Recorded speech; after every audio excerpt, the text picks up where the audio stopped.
Tinalo ni Cuadro Alas Benenta ang laban, angas ng Pinas at Pacquiao nagkita na. Una sa mga balitang sports ay matagumpay na nasingkit ni Oscar Collazo ang WBA belt at making him as new unified mini flyweight world champion after defeating Thamunun Nyamtrom. Sa round 6 ay na-KD ng isang beses ang Thai boxer at nasundan pa ng 2 beses sa round 7.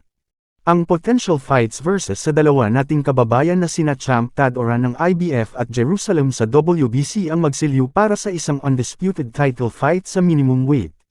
Kung ating matatandaan ay na-dethrone si Champ Jerusalem via 7th round TKO after hindi natumuloy sa laban kaya nakuha ni Collazo ang WBO belt. Samantalang naniniwala ang mga Pinoy fans na mas malaki ang chance ni Tad Oran na manalo kontra Collazo dahil mas kilalang mas malakas at matibay na boxer na hindi pa natalo via TKO.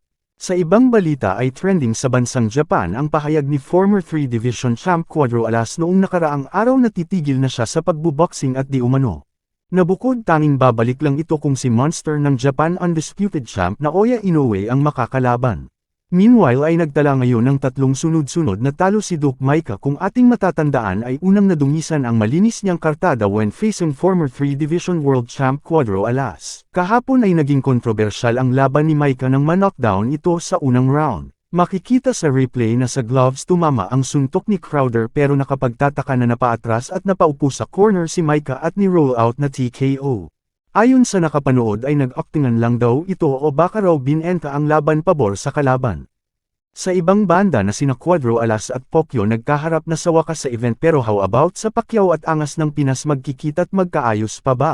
After sa lahat ng mga nangyayari nang lumipat ng ibang promoter si Champ John Riel Casimero.